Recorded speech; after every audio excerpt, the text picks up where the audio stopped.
أعوذ بالله من الشيطان الرجيم. بسم الله الرحمن الرحيم. الحمد لله رب العالمين وصلى الله على محمد وآله الطاهرين. اللهم صل على محمد وعلى محمد. نسخ کی حقیقت، نسخ کے بارے میں ابھی تک آپ لوگوں نے بہت کچھ پڑھا. نسخ کی اہمیت کیا ہے، نسخ کے شرائط کیا ہیں، لیکن نسخ کی حقیقت کیا ہے یہ آپ جانتے ہیں. یہ جاننا ضروری ہے، سمجھ رہے ہیں، کیونکہ یہ ایک مسئلہ عقیدتی مسئلہ ہے. سمجھ رہے ہیں. نسخ کے بارے میں یہ بتایا گیا ہے کہ نسخ یعنی ثابت حکم کو حکم لاحق کے ذریعے سے تبدیل کر دیا جائے، بدل دیا جائے.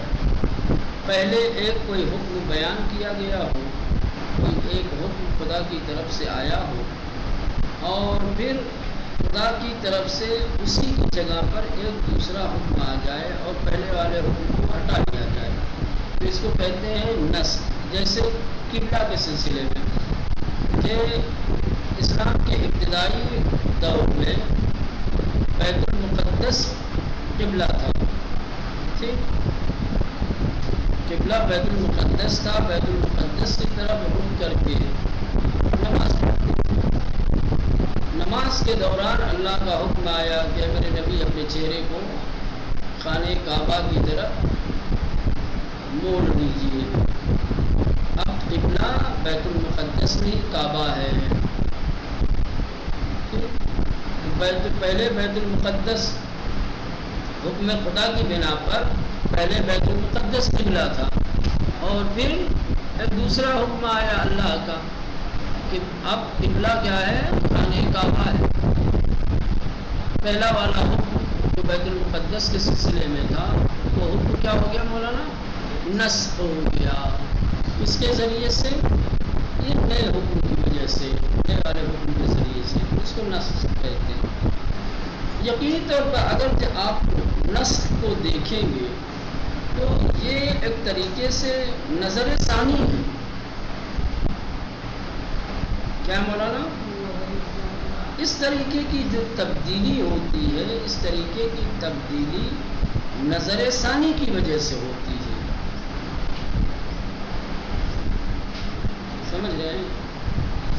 یعنی شارع مقدس نے ظاہراً پہلا والا حکم جو صادر فرمایا تھا وہ ہمیشہ کے لیے تھا، لیکن اب حالات کو دیکھتے ہوئے اس پر نظر ثانی کر کے موجودہ حالت کے مطابق، موجودہ حالت کے تقاضے کو دیکھ کر نیا حکم دے دیا گیا ہے نا.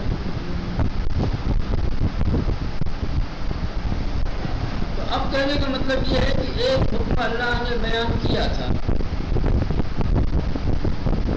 وہ حکم اگر مان لیا جائے، اگر نسخ کو مان لیا جائے کہ وہ حکم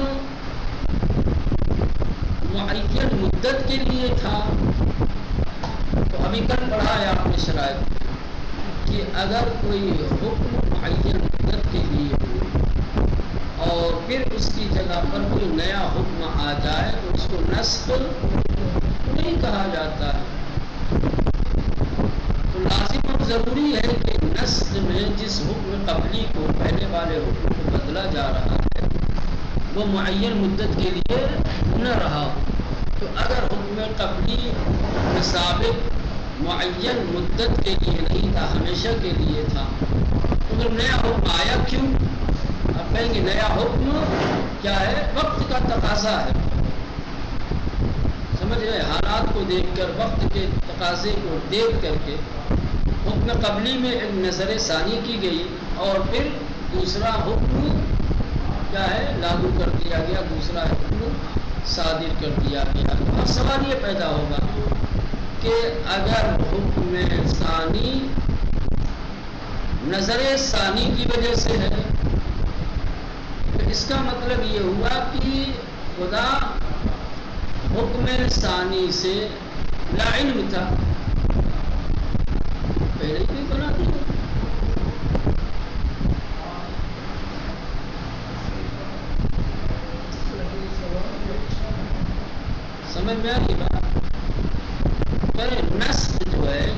نظر ثانی کا پتہ دیتا ہے۔ ہر تبدیلی میں ایک نظر ثانی کا احتمال ہوتا ہے کہ یہ نظر ثانی کیا گیا ہے، دوبارہ توجہ دی گئی ہے، اسی لیے یہ دوسرا حکم آیا ہے۔ اب سوال یہ کہ اگر اللہ نے ایک حکم پہلے تھا اسے جب صادر کیا تو اس حکم کو ہمیشہ کے لیے بنایا ہوگا، اگر ہمیشہ کے لیے نہیں بنایا تو اصل نسخ نہیں ہے، اور اگر ہمیشہ کے لیے بنایا ہے تو اس کو ہمیشہ رہنے دینا چاہیے تھا۔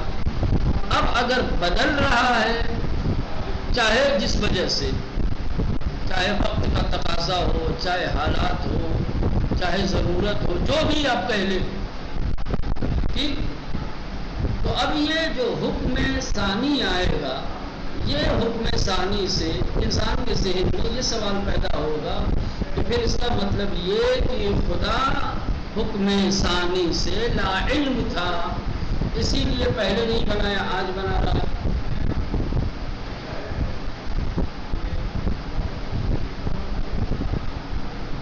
کیا یہ ممکن ہے کہ ایسی ذات کہ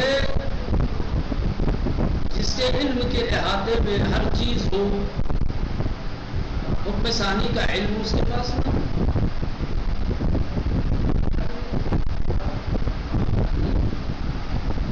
یہ مانا جا سکتا ہے، یہ تسلیم کیا جا سکتا ہے کہ جو سوال پیدا ہوا ہے ذہن میں تبدیلی کی وجہ سے، نسخ کی وجہ سے، کہ یہ نظر ثانی ہے اور یہ حکم جدید ہے، یہ حکم جدید جو حکم قدیم کو بدلا گیا ہے، سمجھے، یہ خدا کی لا علمی کا نتیجہ ہے، یہ تسلیم نہیں کیا جا سکتا۔ کیوں؟ اس لیے کہ خدا کا علم ہر شے پر محیط ہے، ہر شے اس کے علم کے احاطے میں ہے۔ انسان کے جو بنائے ہوئے قوانین ہیں اس میں اس قسم کا نسخ ایک فطری بات ہے، انسان جب بناتا ہے تو سمجھ میں آتی ہے، کیونکہ انسان کا علم محدود ہوتا ہے، ٹھیک، وہ صرف اور صرف موجودہ یا چند سال آئندہ کا کے بارے میں پیش بینی کر سکتا ہے یا سوچ سکتا ہے۔ 100 سال بعد کیا ہونے والا ہے اس کو کیا پتا؟ آج جیسے حالات ہیں، آج جن قوانین کی ضرورت ہے، یا آج سے 10 سال بعد کس طریقے کے حالات ہوں گے، کس طریقے کے قانون کی ضرورت ہوگی، انسان اتنا سمجھ سکتا ہے۔ 50 سال بعد، 100 سال بعد حالات کیسے ہوں گے، قوانین 100 سال کے بعد کے لیے کیسے ہونے چاہیے، یہ انسان کے لیے، اسی لیے انسان کے بنائے ہوئے قاعدے قانون مسلسل تبدیل ہوتے رہتے ہیں، سمجھ رہے ہیں؟ کیونکہ انسان کا ہر شے پر احاطہ علمی نہیں ہے، انسان کے پاس علم محدود ہے، لہذا علم محدود کے ساتھ جب قانون بناتا ہے اس کا قانون بھی کیا ہوتا ہے مولانا؟ محدود ہوتا ہے، ایک مدت کے لیے ہوتا ہے، پھر حالات بدلتے ہیں، وقت کے تقاضے کچھ اور ہوتے ہیں، تو حالات اور وقت کے تقاضے کو دیکھ کر کے کیا ہے مولانا، قانون بدل دیا جاتا ہے۔ تو انسان کے بنائے ہوئے قوانین میں اس طریقے کا نسخ ہے کہ وہ حکم ثانی کا علم نہیں رکھتا تھا، ابھی اس کو علم ہوا ہے حکم ثانی کو، اس لیے حکم ثانی بنایا۔ اور یہ ایک فطری چیز بھی، کیونکہ انسان آئندہ ہونے والے سارے واقعات کی پیشن گوئی کرنے سے بہرحال قاصر ہے، نہیں کر سکتا انسان 20 سال کے بعد کیا ہوگا۔ اب یہ دیکھیں ہمارے ہندوستان میں اکثر و بیشتر قاعدے قانون تبدیل ہوتے رہتے ہیں، بدلتے رہتے ہیں، نئے نئے قانون آتے رہتے ہیں، پرانے قانون ختم کیے جاتے ہیں۔ نسخ کی یہ جو قسم ہے یہ نسخ حقیقی ہے، یہی نسخ حقیقی ہے، یعنی نظر ثانی قوانین الہیہ کے سلسلے میں خلاف عقل ہے، اور یہ خلاف عقل بھی ہے، خلاف عقیدہ ہے۔ یہ جو نسخ حقیقی ہے کہ جس میں قانون بنانے والا قانون جدید سے لا علم ہوتا ہے پہلے، نظر ثانی کے ذریعے سے نیا قانون بنانا پڑتا ہے، پہلے سے اس کو پتہ نہیں ہوتا ہے۔ جو نسخ حقیقی ہے یہ خدا کے سلسلے میں ممکن نہیں ہے، انسانوں کے لیے تو ممکن ہے۔ انسان جو نظر ثانی کے ذریعے سے حکم بدلتے ہیں یہ ایک فطری چیز ہے، چونکہ انسان کے پاس احاطہ علمی نہیں ہے، وہ چند سال آئندہ کے بارے میں نہیں جانتا، لہذا آج ایک قانون بنایا ہے، 20 سال کے بعد حالات بدلے، ٹھیک، تو اپنے بنائے ہوئے پرانے قانون کو کیا کر دیا مولانا؟ بدل دیا ہے نا؟ لیکن کیا خدا کے سلسلے میں بھی یہ نسخ حقیقی ممکن ہے کہ وہ پہلے ایک قانون بنائے اور پھر کچھ سالوں کے بعد اسی اپنے پرانے قانون کو بدل دے وقت اور حالات کے تقاضے کے مطابق؟ اس لیے کہ اس طرح سے خدا کے علم کے اوپر سوال اٹھے گا۔ اس کا مطلب یہ کہ خدا اس حکم ثانی کے بارے میں نہیں جانتا تھا، اور اگر جانتا تھا تو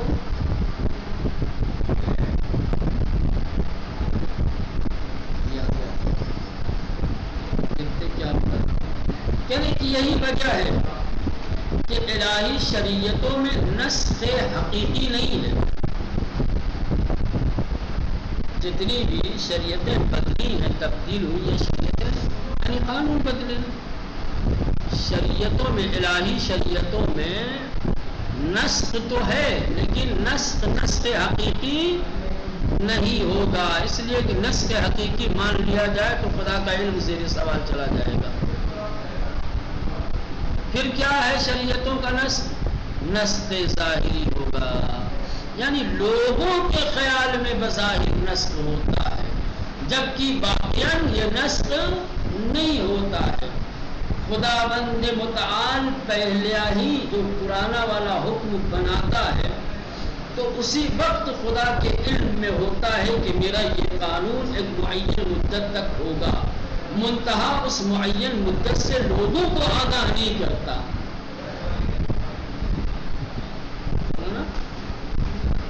خدا جب حکم قبلی بناتا ہے، جب کوئی حکم صادر کرتا ہے اور اس کو آئندہ بدلنا ہوتا ہے تو یہ جان کر کے بناتا ہے کہ میرا یہ حکم کیا ہے، چند سالوں کے لیے، معین مدت کے لیے ہے، جب اس کی مدت پوری ہو جائے گی تو اس کی جگہ پر ہم ایک نیا حکم لائیں گے۔ بات سمجھ رہے ہو؟ سر کیوں کھجلا رہے ہو؟ بات نہیں سمجھ میں آ رہی کیا؟ یعنی کہ الہی شریعتوں میں جو نسخ انجام پایا ہے، جو حکم تبدیل ہوئے ہیں، وہ نسخ حقیقی نہیں تھے، اس لیے کہ نسخ کو اگر شریعتوں میں نسخ حقیقی مانا جائے گا تو خدا کے علم کے اوپر سوال اٹھے گا کہ خدا آئندہ 20 سال کے بارے میں نہیں جانتا تھا، اسی لیے آج وہ اپنا حکم تبدیل کر رہا ہے۔ خیر نا، ایسا نہیں ہے، شریعتوں میں جو نسخ ہے وہ نسخ حقیقی نہیں ہے بلکہ نسخ ظاہری ہے، لوگ اسے بس نسخ سمجھتے ہیں، یعنی بظاہر لوگوں کے خیال میں یہ حکم کی تبدیلی نسخ ہے، جبکہ واقعہ نسخ نہیں ہے۔ پھر کیا ہے کہ خداوند متعال پہلا حکم بناتے وقت ہی جانتا تھا کہ اس حکم کی مدت محدود اور معین ہے، یہ حکم فلاں معین وقت تک رہے گا، لیکن بعض مصلحتوں کے پیش نظر وہ مدت بندوں سے بیان نہیں کرتا۔ خدا جب قانون بناتا ہے تو اسے علم ہوتا ہے کہ میرا یہ قانون ایک معین مدت تک رہے گا اور اس کے بعد پھر اس کی جگہ پر ایک دوسرا قانون آئے گا۔ نوح کی شریعت کب تک چلے گی؟ نوح کے بنائے ہوئے قاعدے قانون کب تک رہیں گے خدا جانتا ہے، لوگوں کو نہیں معلوم، اس کی مدت معین ہے، وہ مدت پوری ہو گئی، جو مدت معینہ تھی جب پوری ہو گئی تو اللہ نے فوراً دوسری شریعت بھیج دی، ابراہیم کی فرض کر، جناب موسیٰ کی، جناب داؤد کی، کسی ایک صاحب شریعت نبی کو بھیج کر کے پہلے والی شریعت کو کیا کرتا ہے، اٹھا لیتا ہے۔ شریعت سے مراد قانون، جو نوح کے قانون تھے وہ سارے قانون ختم، اب جو نیا نبی آیا ہے شریعت لے کر کے، نیا قانون لے کر کے، آپ آج سے اس کا قانون چلے گا، سمجھ رہے ہیں؟ خدا جب قانون بناتا ہے تو قانون بناتے وقت وہ جانتا ہے کہ اس قانون کو کتنے وقت تک، کس مدت تک باقی رکھنا ہے، ٹھیک؟ تو وہ قانون بناتے وقت مدت معینہ کو پیش نظر رکھتا ہے، منتہا اس معین مدت کو مصلحت کی بنیاد پر لوگوں سے بیان نہیں کرتا، سمجھ رہے ہیں؟ اب یہاں سے بات بالکل واضح ہو جاتی ہے کہ نتیجہ یہ نکلا کہ خدا کے یہاں در حقیقت نسخ نہیں ہوتا، یعنی نسخ حقیقی، بلکہ خدا نے پہلے والے حکم کو بغیر اس کی مدت کو ذکر کیے ہوئے ایک معین مدت کے لیے بنایا تھا، اور پھر جدید حکم کے بعد خود بخود پہلے والے حکم کی معنویت کا، پہلے والے حکم کے منسوخ ہونے کا اعلان بھی کر دیا، یہ معنی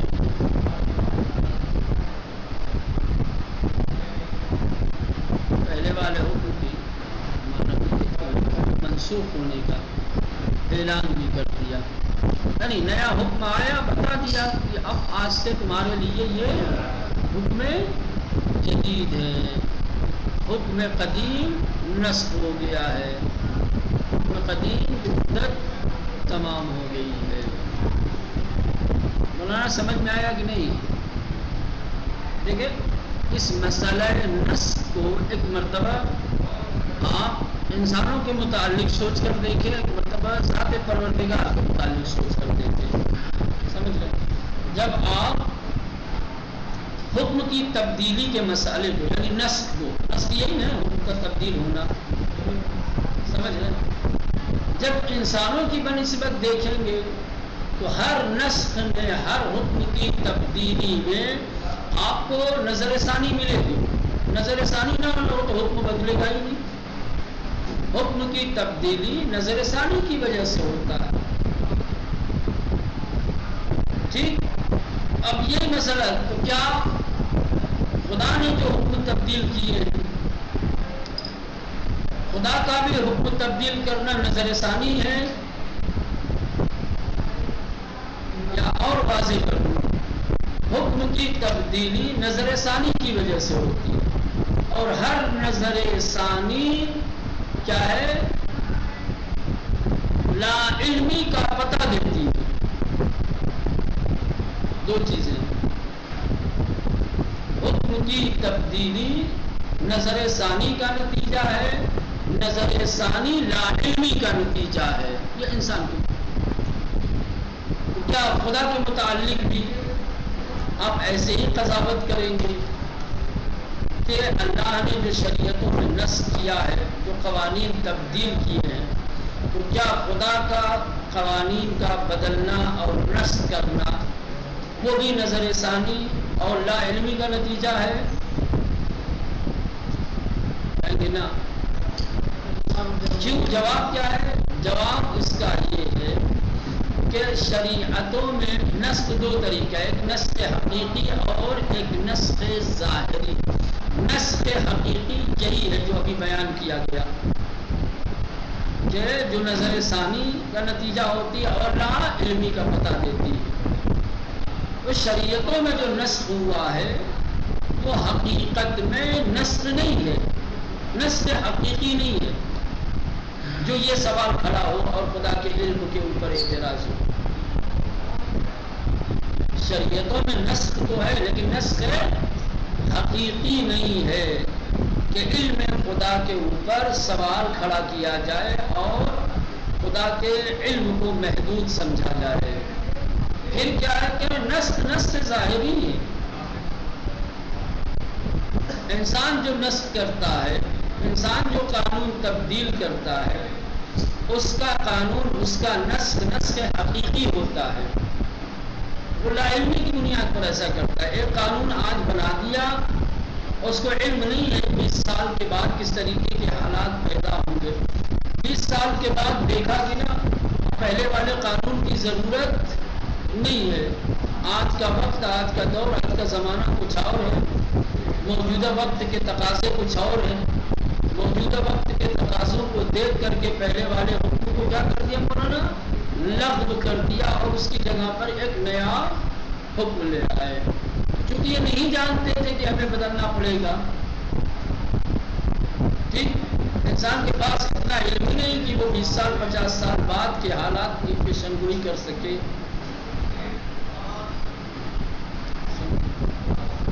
اس لیے انسان جو نسخ کرتے ہیں، جو قوانین کو تبدیل کرتے ہیں، ان کا نسخ اور ان کے قانون کی تبدیلی حقیقی ہوتی ہے. اور یہ حقیقی نسخ کی یہ خوبی ہے کہ وہ نظر ثانی اور لا علمی کا نتیجہ ہوتی ہے. لیکن خدا نے جو شریعتوں میں نسخ کیا ہے وہ نسخ حقیقی نہیں ہے. وہ نسخ ظاہری ہے. وہ جب قانون بناتا ہے تو وہ جانتا ہے کہ میرا یہ قانون ایک معین مدت تک ہی رہے گا، پھر اس کے بعد اس کی جگہ پر ایک جدید قانون آئے گا. منتہا مصلحت کی بنیاد پر اس معین مدت کا ذکر نہیں کرتا. سمجھ رہے ہیں؟ یعنی اس کے علم میں تمام باتیں ہیں. یہ حکم جو بنا رہا ہے یہ معین مدت کے لیے رہے گا، یہ چند سالوں کے لیے. یہ بھی آئندہ دوسرے علم کی، دوسرے قانون کی ضرورت پڑے گی، وہ بھی جانتا ہے. گویا احاطہ علمی رکھتا ہے. بس خدا کی طرف سے جو نسخ اور قانون کی تبدیلی واقع ہوتی ہے وہ نسخ حقیقی نہیں ہوتی ہے کہ خدا کے علم کے اوپر سوال کھڑا کیا جائے، بلکہ وہ نسخ ظاہری ہو. ٹھیک، واضح ہوا کہ بھی نہیں؟ چلیں، اب یہ نسخ کے اقسام ہیں. قرآن مجید میں نسخ کے اقسام یعنی کہ قرآنی آیات میں نسخ کی چند صورتیں ہیں. چند صورتوں کو تصور کیا جا سکتا ہے. اس میں نسخ کی کچھ صورتیں ایسی ہیں جو قابل قبول ہیں اور کچھ صورتیں ایسی ہیں جو قابل قبول نہیں ہیں. ٹھیک، قرآنی آیات میں نسخ کی مختلف صورتیں ہیں. ان مختلف صورتوں میں سے کچھ صورتیں قابل قبول ہیں، کچھ صورتیں قابل قبول نہیں ہیں. ہر ایک کو بیان کر رہے ہیں، بتائیں گے کون قابل قبول ہے کون قابل قبول نہیں ہے. قابل قبول نہیں ہے تو اس کی وجہ کیا ہے، کیوں ہے؟ نمبر 1، آیت اور مضمون آیت دونوں کا نسخ. آیت اور مضمون آیت دونوں کا نسخ، دونوں کو پوری طریقے سے ختم کر دیا جائے. آیت کو اور آیت کے مضمون دونوں کو کیا کیا جائے؟ نسخ کر دیا. یعنی آیت کے حکم کے ساتھ ساتھ اس کے الفاظ بھی قرآن مجید سے منسوخ ہو جائیں. یہ نہیں، یہ قرآن میں نہیں ہے. حکم منسوخ ہوا ہے لیکن آیت موجود ہے نا. یہ صورت اس وقت ہوتی مکمل جب حکم کے ساتھ ساتھ آیت کو بھی قرآن سے ہٹا دیا جاتا، تبھی نہ ہوتا. یہ آیت بھی منسوخ ہے اور مضمون اور حکم بھی منسوخ ہے، دونوں منسوخ نہیں ہے. صرف مضمون اور حکم منسوخ ہے آیت قرآن میں موجود ہے. تو آیت اگر قرآن میں موجود ہے تو اس کا مطلب یہ ہوا کہ آیت منسوخ نہیں ہوئی، صرف اس کا مضمون اور اس کا حکم منسوخ. نمبر 2، فقط آیت منسوخ ہو، یعنی وہی دوسری صورت. پہلی صورت جو بنتی ہے نسخ کی وہ یہ ہے کہ آیت کے ساتھ ساتھ اس کا مضمون اور حکم بھی منسوخ ہو جائے، یہ پہلی صورت. ٹھیک. دوسری صورت صرف آیت منسوخ ہو، حکم منسوخ نہ ہو، یہ بھی نہیں ہو سکتا. یہ تو اور نہیں ہو سکتا کہ فقط آیت منسوخ ہو، آیت کو اٹھا لیا جائے، ختم کر دیا جائے، لیکن اس کا حکم باقی رہے. آیت رہے گی تبھی تو حکم باقی رہے گا، آیت ہی نہیں رہے گی تو لوگ حکم کہاں سے سمجھیں گے بھائی. فقط آیت منسوخ ہے، یعنی آیت کے الفاظ و عبارات قرآن سے نکال دیے جائیں مگر اس آیت میں بیان شدہ حکم باقی رہے. یہ دوسری صورت، یہ بھی قابل قبول والی نہیں ہے. فقط آیت کا مضمون منسوخ ہو، یہ تیسری صورت. سمجھ رہے ہیں؟ آیت قرآن میں موجود ہو لیکن اس کا مضمون اور اس کا حکم کیا ہو، منسوخ کر دیا جائے. آیت کے الفاظ پہلے کی طرح زینت قرآن بنے رہیں، ان کی تلاوت بھی کی جائے، لیکن اس آیت میں بیان حکم منسوخ ہو جائیں. تو ان تین صورتوں میں ابھی یہ تیسری صورت جو ہے نسخ کی، یہ قابل قبول ہے. باقی اوپر کی دو صورتیں قابل قبول نہیں ہیں. کیوں قابل قبول نہیں؟ اس کی دلیل بھی واضح ہے. پہلی صورت میں آیت اور مضمون دونوں نسخ ہو جائے تو اصلاً آیت کو اگر ہٹا دیا جائے گا قرآن سے، پتہ کیسے چلے گا؟ آیت ہی جب نہیں رہے گی قرآن میں تو انسان کو علم کیسے ہوگا کہ یہ منسوخ ہے؟